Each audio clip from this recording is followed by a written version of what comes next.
La Asociación Misionera La Senda Antigua presenta su programa, El Sermón de Hoy. Lámpara es a mis pies tu palabra y lumbrera a mi camino. Salmo 119, 105.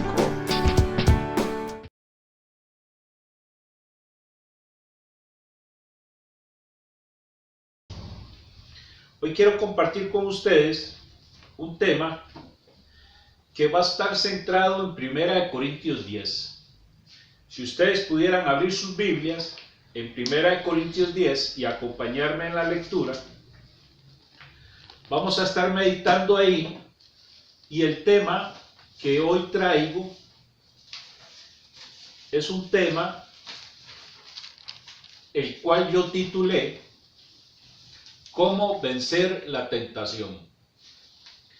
Vamos a estar tocando algunos puntos bíblicos, vamos a estar haciendo algunas meditaciones para saber cómo podemos enfrentar esas tentaciones que se vienen a la vida de todo cristiano. Todo cristiano en Costa Rica, en la Senda Antigua, en cualquier otra iglesia alrededor del mundo se ha enfrentado a estas situaciones. Todos, desde jóvenes, mujeres y adultos, todos estamos enfrentados a las tentaciones. Pero bendito Dios, porque en su palabra, que es su consejo, dice la Escritura, lámpara es a mis pies tu palabra, porque la palabra del Señor alumbra nuestro caminar, nos aconseja en nuestro vivir diario para poder enfrentar toda clase de situaciones que se nos vengan en la vida y poder salir triunfantes, salir vencedores en medio de todas esas situaciones. Y vamos a leer 1 Corintios 10, el versículo 13. 1 Corintios 10, 13. Dice así: No os ha sobrevenido ninguna tentación que no sea humana, pero fiel es Dios, que no os dejará ser tentados más de lo que podéis resistir, sino que dará también, juntamente con la tentación, la salida, para que podáis soportar. Recuerdo haber escuchado una vez una anécdota de un policía de tránsito que, usted sabe que los policías de tránsito en las ciudades capitales hacen rondas por las cuadras de la capital para detectar que ningún conductor, que ningún automóvil quede estacionado donde no debe. Pero resulta que había un pastor que se dirigía al culto y no encontró lugar en parqueos ni en parquímetros donde estacionar su carro. Y ya se estaba acercando la hora de la predicación. Entonces él, desesperado, parqueó su carro en un campo que vio y puso una nota en el parabrisas que decía: tengo media hora de andar buscando un campo. Estoy urgido. Voy a dejar el auto aquí. Perdona nuestras ofensas. Puso el pastor en el papelito. El pastor fue y predicó, pasó todo el culto, y cuando salió, porque todo terminó, iba a su carro a montarse para irse para su casa y encontró una boleta de infracción en el parabrisas del carro, y el policía de tránsito le puso: tengo 10 años de estar custodiando estas calles. Si no le hago el parte, pierdo mi trabajo. No nos metas en tentación. Entonces, hermano, es una anécdota que nos viene a ilustrar cómo de una u otra forma nos vamos a ver tentados en situaciones. Pero preguntémonos, hermanos, ¿por qué caen los cristianos en la tentación? ¿Por qué sucumben? ¿Por qué fallan? Se viene todo tipo de tentación y vemos, o a veces nos cuentan, de que fulano de tal cayó en X pecado, que fulana de tal, que el joven tal. ¿Por qué sucumbimos a la tentación? Y me llama mucho la atención que el apóstol Pablo toque este tema en la iglesia de Corinto. Porque Pablo viene y le dice a la iglesia de Corinto que no les ha venido ninguna tentación que no sea soportable. Es decir, la tentación que les está llegando son soportables. Y es que buscando e indagando un poco sobre las particularidades de Corintio, Corinto era una ciudad que era muy sensual en muchos aspectos. En ella se realizaban 2 veces al año unos juegos que eran conocidos como los Juegos del Istmo. Se realizaban 2 veces al año, eran juegos deportivos. En esos juegos deportivos, hermanos, se realizaban carreras, se realizaban peleas tipo boxeo, se realizaba lucha libre y se realizaba una pentatlón. Todas estas actividades deportivas se llevaban 2 veces al año. En ese tiempo, en esa cultura, cuando dos personas pecadoras, lasciviosas, que les gustaba el pecado, querían ir a portarse mal, simplemente se buscaban uno al otro y se decían entre ellos: vamos a corintizar, es decir, vamos a pecar, vamos a pasarla bonito, vamos a pasarlo en deleites, vamos a pasarlo en pecado. Entonces, corintizar llegó a ser el sinónimo de una vida de desenfreno en pecado e inmoralidad sexual.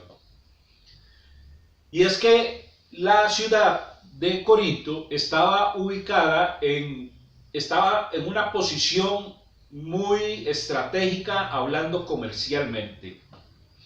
Por acá estaba Atenas y por acá estaba la parte donde Atenas comerciaba con los demás. Corinto estaba en el centro, en una pequeña franja de tierra de 6.5 kilómetros de ancho.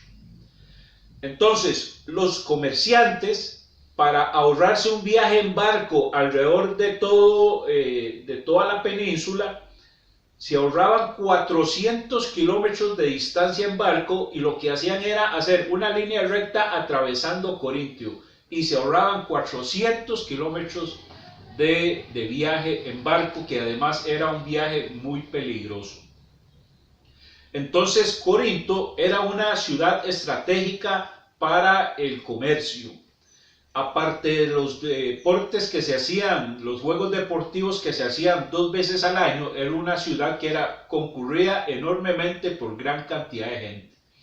En la ciudad de Corinto estaba el templo de Afrodita. Y en ese templo de Afrodita habían 1000 sacerdotisas, que aparte de ser sacerdotisas, esas sacerdotisas también eran prostitutas. Y cuando no estaban en sus labores en el templo de Afrodita, estaban en sus labores, en sus trabajos, vendiendo su cuerpo en la ciudad de Corinto. Entonces, por eso, decir corintizar era sinónimo de caer en desenfreno sexual, era sinónimo de borrachera, era sinónimo de drogas, era sinónimo de caer en éxtasis, tal vez poseídos por algún tipo de demonio en el templo de Afrodita, que se mezclaba en el templo de Afrodita, se mezclaba con la inmoralidad sexual, con las sacerdotisas, se mezclaba con el licor, se mezclaba con las drogas, y eso, hermanos, era una orgía increíblemente espeluznante. Caían en éxtasis, empezaban a hablar en lenguas extrañas, en idiomas totalmente incomprendibles, se revolcaban en el suelo, empezaban a dar movimientos espasmódicos en sus cuerpos, poseídos tal vez por algún tipo de espíritu. Entonces, la ciudad de Corinto está en todo este contexto, en un contexto religioso, en un contexto de adulterio, en un contexto de fornicación, en un contexto de pornografía, en un contexto de drogas, de alcohol, de desenfreno, en fin, un montón de cosas. Entonces, hermano, en esta ciudad en la ciudad de Corinto, se encontraba la congregación del Señor, a la que la Biblia la llama la iglesia de Corinto. Y es a ellos a los que el apóstol Pablo viene y les dice que no sucumban ante la tentación, porque toda tentación es soportable. Entonces, vea usted qué tremendo, hermanos. Vea usted qué tremendo. Una iglesia en medio de una ciudad completamente desenfrenada en todos los deleites mundanos que puede haber en el mundo. Por eso vamos a encontrar en la carta de los Corintios, donde Pablo tiene que tratar muchos temas que tienen que ver con moralidad. Pero en fin, esta era la iglesia. Ahí nació la iglesia de Corinto y ante toda esta situación la iglesia de Corinto tenía que enfrentarse. Pero una vez un pastor le dijo, un miembro de una iglesia le preguntó a un pastor y le dijo: pastor, ¿por qué la Biblia, si es el libro santo de Dios, por qué si este libro es la Biblia que Dios inspiró, por qué habla tanto de adulterios? ¿Por qué habla tanto de asesinatos? ¿Por qué habla tanto de guerras de nación contra nación? ¿Por qué habla tanto de traiciones? ¿Por qué habla tanto de idolatría? ¿Por qué habla tanto de siervos de Dios que caen? Si es el libro de Dios, si es el libro santo, no entiendo cómo el libro santo de Dios tiene que tocar todos estos temas. Y el pastor le dio una respuesta que a mi parecer es muy sabia y muy acertada. El pastor les dijo: hermano, le dice, la Biblia es el espejo del alma. Todo lo que la Biblia diga, eso es lo que es el hombre. Y tiene toda la razón. ¿Por qué la Biblia dice no robarás? Porque el hombre es ladrón. ¿Por qué la Biblia dice no adulterarás? Porque el hombre es adúltero. ¿Por qué la Biblia dice no mentirás? Porque el hombre es mentiroso. Cada uno de los mandamientos que están en la Biblia restringiendo el actuar del hombre es porque el hombre es propenso a todo eso. El ser humano es una raza caída y como raza caída arrastra un montón de pecados, un montón de desenfrenos, etcétera, etcétera. Y todo lo que la Biblia diga, eso es lo que es el ser humano. Y por eso vamos a encontrar todos estos textos o todos estos temas en la Biblia. Y la iglesia de Corinto no estaba exenta de eso.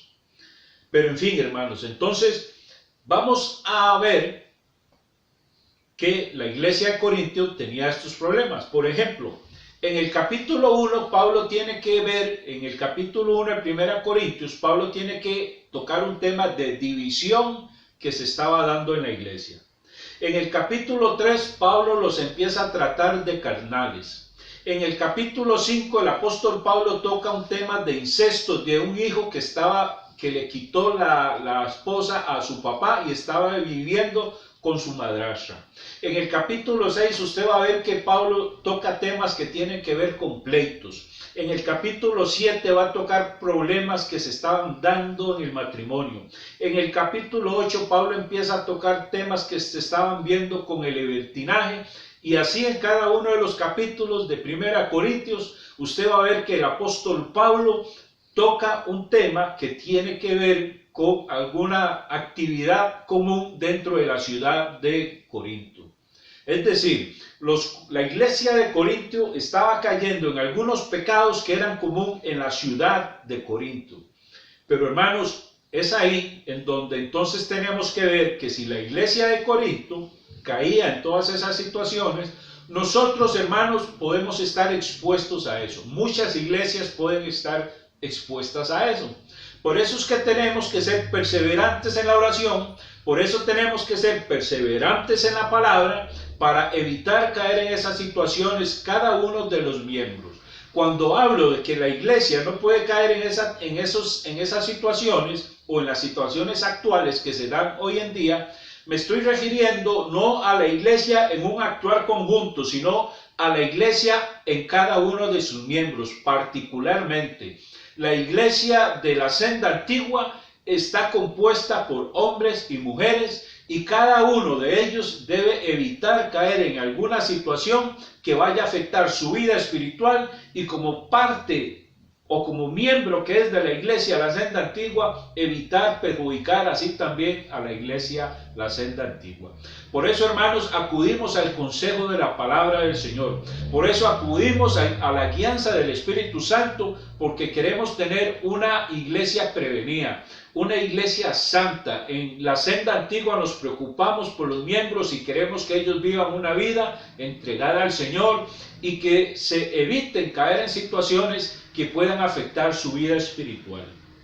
Entonces, hermano, vamos a ver unas estadísticas que saqué que son preocupantes del año 2019, no hace muchos años, en el 2019. Y aunque no voy a tocar este tema de las estadísticas como tal, es un tema que se está dando mucho en las iglesias. Y por ejemplo, hay una firma que se llama The Barna Group que hizo un estudio, y en ese estudio incluyó a 432 pastores adultos e incluyó 338 pastores jóvenes. Entre estos pastores, tanto adultos como jóvenes, que esta firma incluyó, quiso saber, hermanos, qué problemas tenían ellos o si enfrentaban problemas con la pornografía. Y se dio cuenta, esta encuesta, de que el 57% de los pastores adultos tenían problemas con pornografía. Oiga, el 57%. Y de los pastores jóvenes, el 64% tenía problemas con la pornografía. Entre todos ellos, el 30% dijo vivir con temor de ser descubiertos. Entonces, hermanos, dentro de la iglesia de Cristo se está viendo que los pastores, sean adultos o jóvenes, se está cayendo en el pecado de la pornografía. Pero ¿por qué no vencer esta tentación? ¿Por qué no podemos vencer la tentación de la pornografía? ¿Por qué no podemos vencer la tentación de la mentira? ¿Por qué no podemos vencer la tentación del robo, hermanos? ¿Por qué? Veamos entonces, hermanos, y acudamos a lo que la Biblia aconseja. Porque en esta encuesta, hermanos, las mujeres no se escapan también. En un artículo que sacó una revista que se llama Mujer Cristiana Hoy, se dice que 1 de cada 6 mujeres también tiene problemas con la pornografía. Pero entonces, hermanos, vayamos a lo que la Biblia nos aconseja para ver cómo podemos vencer estas situaciones u otras situaciones. La iglesia del Señor no escapa a esto, pero estamos como hermanos, estamos con su palabra para poder vencer todas estas situaciones.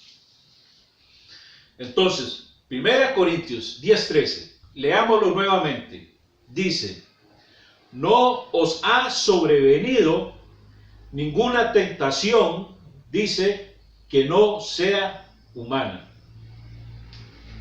Sigue diciendo: pero fiel es Dios, que no os dejará ser tentados más de lo que podéis resistir.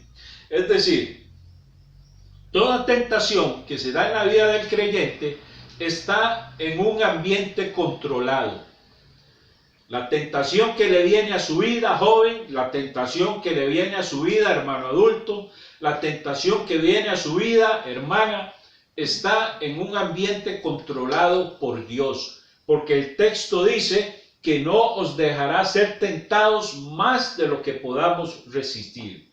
Es decir, la tentación que se nos venga nunca va a ser irresistible. Siempre va a ser resistible. El Señor va a permitir que usted sea tentado, pero el Señor sabe que usted va a poder resistir esa tentación.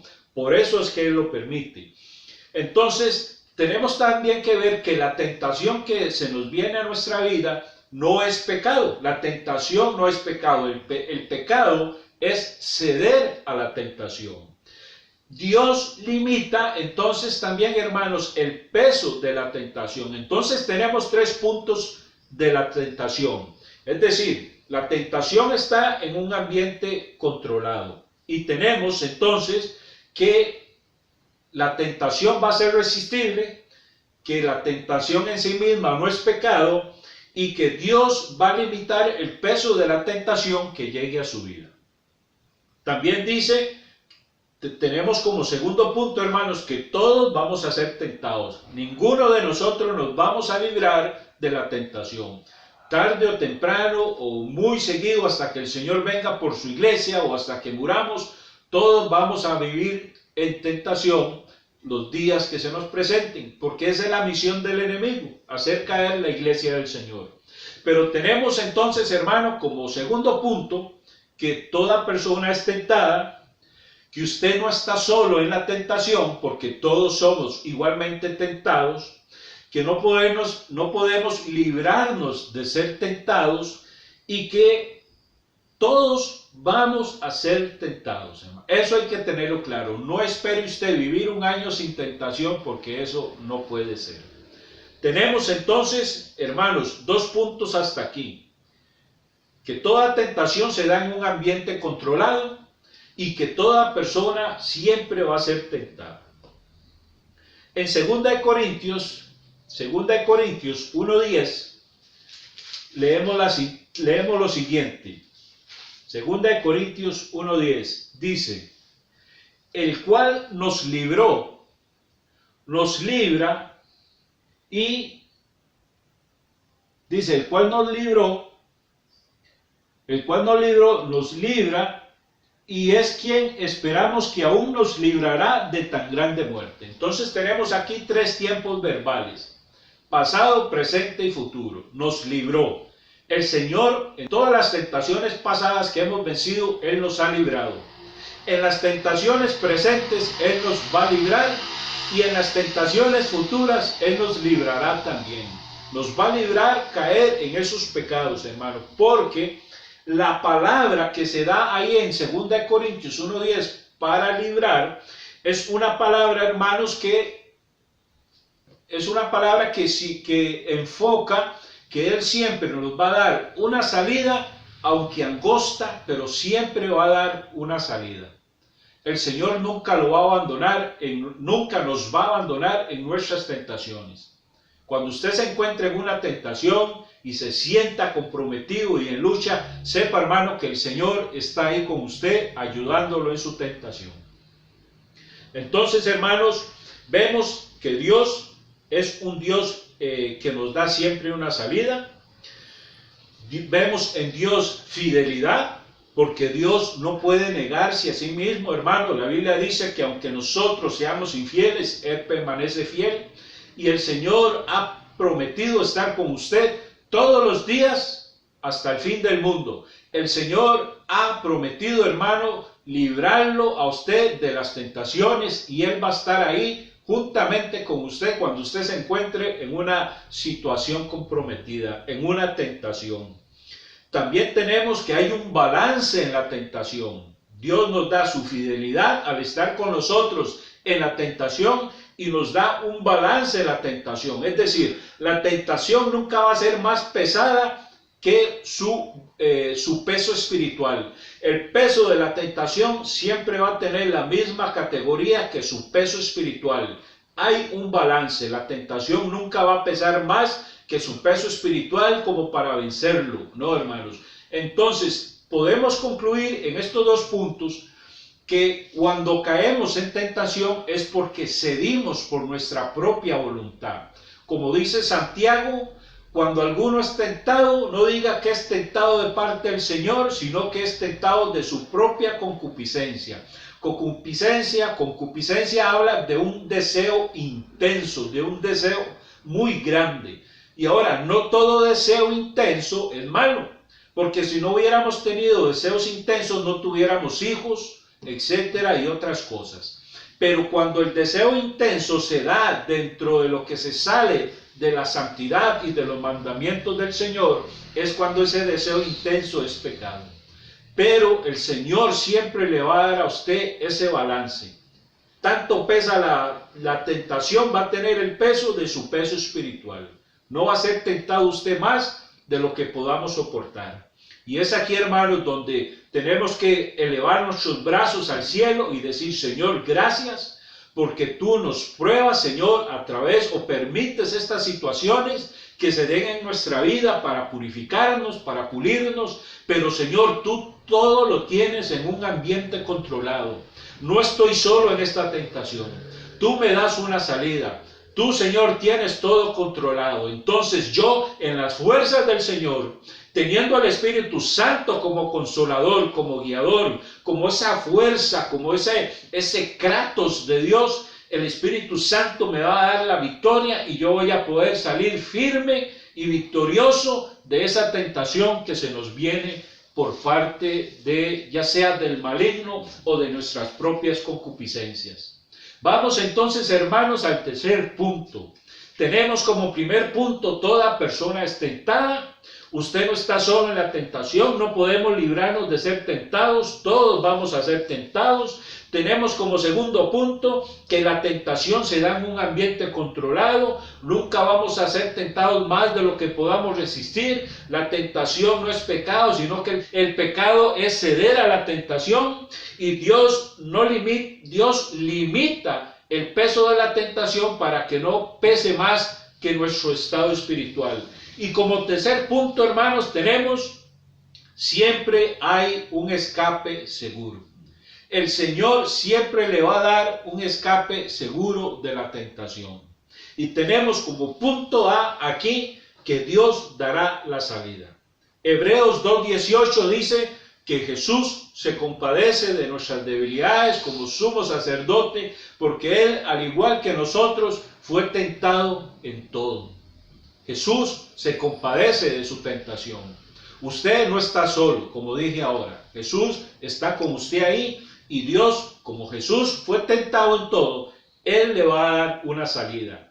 Como punto B tenemos entonces que no debemos dejar pasar el escape que se nos va a presentar o que el Señor nos va a dar para salir de esa tentación. Es ahí, hermanos, donde tenemos que estar en medio de la tentación, atentos a ese escape que nos va a presentar el Señor Jesús para salir huyendo. Recuerda la historia de José con la esposa de Potifar. La esposa de Potifar mandó a todos los empleados a diferentes ocupaciones para buscar quedar ella sola con José, porque estaba enamorada de José y quería que José se acostara con ella. Entonces ella armó toda una situación, todo un ambiente para estar sola con José. Pero cuando José vio la salida, hermanos, José no la pensó. Apenas la vio, el hombre se puso las Nike y salió como a 1000 por hora de ahí y se libró de la tentación. Entonces, hermanos, tenemos que estar atentos en medio de las situaciones, en medio de las tentaciones, ver la salida que el Señor nos ofrece y no pensarlo mucho y salir huyendo de ahí. Como les dije ahora, hermanos, salida tiene la connotación de un escape angosto. No va a ser un escape espacioso, va a ser angosto, hermanos. Y no habla de salidas, habla de salida, de una. El Señor no le va a dar muchas salidas en la tentación. El Señor le va a dar solo una salida en medio de la tentación, y es ahí donde usted tiene que procurar y estar atento a tomarla, a verla y salir de ahí lo más rápido que pueda. Les voy a contar la historia de un soldado que se llama Scott O'Grady, que él era un aviador de los Estados Unidos.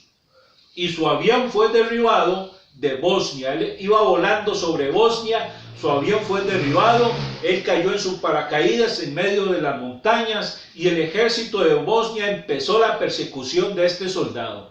Y este soldado empezó a huir entre las montañas. Pasaba noches con frío, pasaba días con sed, pasaba días con hambre, pero él siempre huyó y huyó del enemigo. Y dicen que cuando un helicóptero de los Estados Unidos llegó a X zona donde podían rescatarlo, dice que este soldado, a pesar de su cansancio, a pesar de su debilidad, a pesar del hambre, a pesar de los raspones, a pesar de las heridas, a pesar de lo exhausto que estaba extremadamente, dice que cuando él vio la oportunidad de poder llegar al helicóptero, dice que él se olvidó de sus dolores, él se olvidó de su cansancio, él se olvidó de sus fatigas, él se olvidó de sus raspones, de sus heridas, de su hambre, de su sed, él se olvidó de todo, y a como pudo, hermanos, brincó rocas, pasó grietas, escaló,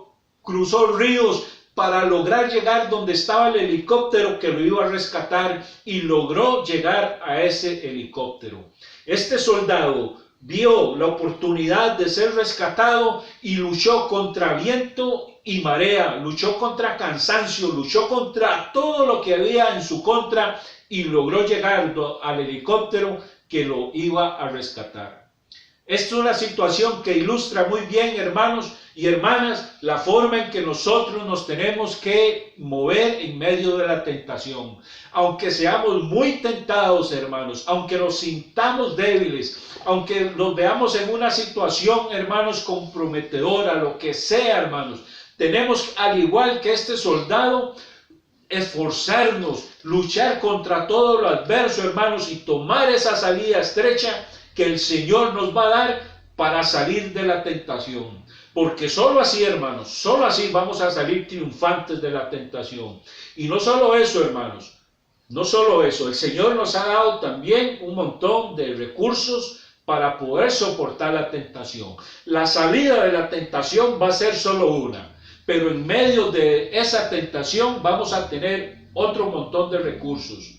Y es por eso, hermanos, que el apóstol Pablo, en 1 Corintios 10:12, él viene y dice que el que está firme, mire que no caiga.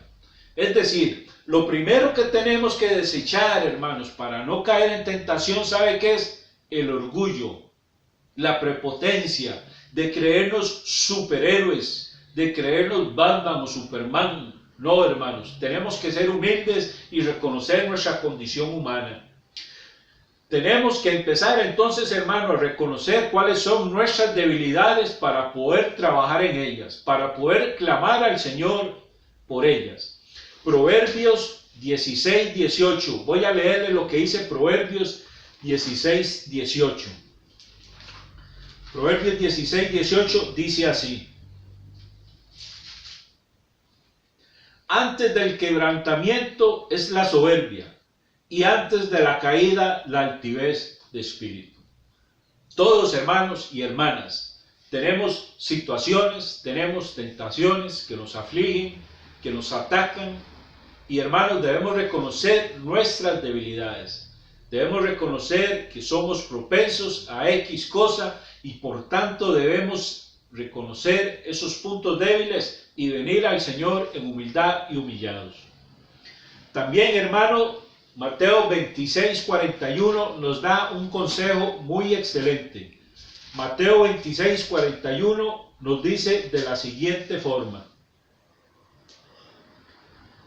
Dice: velad y orad para que no entréis en tentación. El espíritu, la verdad, está dispuesto, pero la carne es débil. Es decir, hermanos, debemos orar antes de que llegue la tentación. No espere a ser tentado para orar, hermano. No espere a verse en una situación comprometedora para entrar en oración. Ore desde antes que la oración llegue. Jesús dijo: velad y orad para que no entréis en tentación. Entonces tenemos, hermanos, que el primer consejo que nos da Pablo es: si está firme, manténgase humilde para que no caiga. Y Jesús viene y nos dice que antes de la tentación tenemos que estar velando y orando para no caer en ella. Y también, hermanos, vamos a ver Santiago 4:7. Santiago 4:7 nos dice lo siguiente.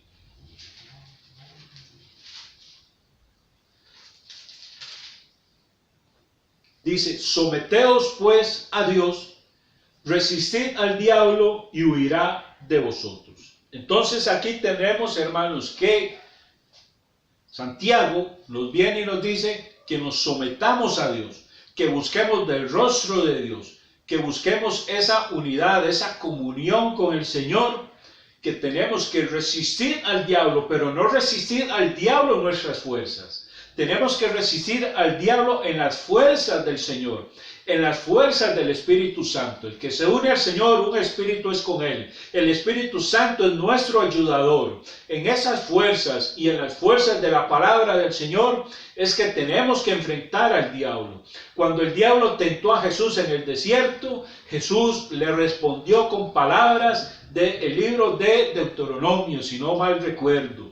Jesús enfrentó al diablo, soportó la tentación del diablo con las palabras del Señor, y Jesús estaba en ayuno en el Señor, en ayuno en el desierto. Entonces Jesús estaba enfrentando las tentaciones del diablo en ayuno, en oración y con la palabra del Señor. Cuando nosotros hagamos todo esto también, el diablo, hermanos, va a resistir. Vamos a resistir al diablo y él va a huir de nosotros. Ahora tenemos que entender, hermanos, que el diablo no siempre nos va a tentar individualmente. El diablo por lo general siempre va a usar sistemas de tentación, sistemas que él ha dejado en este mundo establecido. Hoy el diablo está tentando a la juventud a través de ideologías raras, a través de ideologías de género. El diablo está tentando a la juventud a través de un homosexualismo que no tiene que ser visto como raro, que tiene que ser visto como parte de la sexualidad del ser humano, que no es pecado. Hoy el diablo está usando sistemas, hermanos, en que se quiere traer las almas de Cristo al suelo a través de sistemas mundiales, de ideologías, de creencias extrañas. El hombre, el diablo, ha traído la familia y la pureza dentro de las relaciones sexuales en el matrimonio, se las ha traído abajo a través de toda una empresa pornográfica, a través de toda una empresa cinematográfica de pornografía que ha buscado, hermanos, destruir lo puro y lo hermoso dentro del matrimonio. El diablo va a usar sistemas para traerse a los esposos. El diablo va a usar sistemas para traerse abajo a las esposas. El diablo va a usar sistemas para traerse abajo a la juventud. Y así en todas las áreas de la iglesia. Pero tenemos entonces, hermanos, el consejo del Señor. Y lo voy a repasar por última vez. El consejo del Señor es, en su primer punto, que toda persona es tentada. Tranquilo, no está solo. Entonces, como no está solo, usted sabe que hay otros hermanos en los cuales usted puede encontrar consejo, porque ellos fueron tentados y la vencieron, y ellos pueden darle un consejo sobre cómo vencer la tentación. No podemos ser librados de la tentación, pero sí podemos ser librados de caer en ella. Todos vamos a ser tentados, no estamos solos. Como segundo punto tenemos que la tentación, hermano, y esto es maravilloso, se da en un ambiente controlado. Dios controla ese ambiente de la tentación. Dios no va a dejar que usted sea tentado más de lo que soporta. La tentación no va a tener más peso que su peso espiritual. Y Dios va a estar en control en medio de la situación. Y tenemos como tercer punto, hermano, que Dios siempre da un escape seguro. Y es ahí donde debemos estar atentos a ver ese escape y salir por ahí al igual que lo hizo José. Así es que, hermano, este es el consejo del Señor. Estemos pendientes, hermanos, de la palabra del Señor. Estemos en comunión con el Espíritu Santo, porque el Señor, a través de la guía del Espíritu Santo, a través de disciplinas espirituales como el ayuno y la oración, y a través de la lectura de su palabra, nos va a dar salidas y nos va a fortalecer para poder soportar, para que cuando la tentación llegue no tenga más peso que nosotros, hermano. Así es que este es el consejo del Señor. Esto es lo que quería compartir con usted, y quiero terminar haciendo una oración por usted y por todos los que nos están escuchando y por todos aquellos que van a llegar a ver este video. Amado Dios, bendito Jesús, venimos, Señor, ante tu presencia. Y queremos ponerte, Señor, a las hermanas, a los hermanos y jóvenes, Señor, de la iglesia, de tu iglesia, Señor, a los cristianos a nivel mundial, que sean, Señor, fortalecidos, que sean socorridos, Señor, en medio de la tentación. Que ellos puedan entender, Señor, que siempre van a estar enfrentados a la tentación. Que ellos puedan entender, Señor, que la tentación siempre se va a dar en un ambiente controlado por ti, que tú vas a estar ahí, Señor, dando una salida, y que tú siempre, Señor, vas a dar un escape seguro, Señor.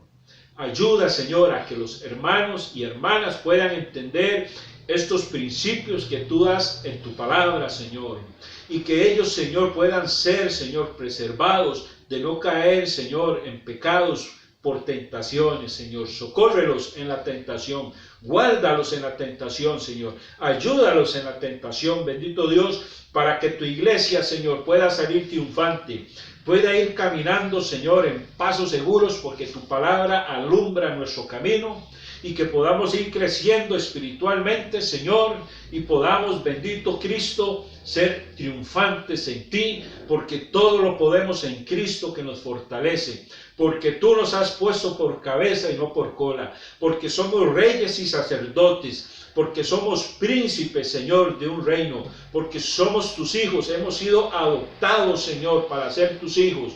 Tu espíritu está en nosotros, somos uno con tu espíritu y hemos sido hechos participantes de la naturaleza divina. Así es que, Señor, Señor, y nos ponemos nosotros mismos también en humildad en tus manos para ser socorridos en medio de la tentación. Amén, Señor, y amén. Dios los bendiga, hermanos.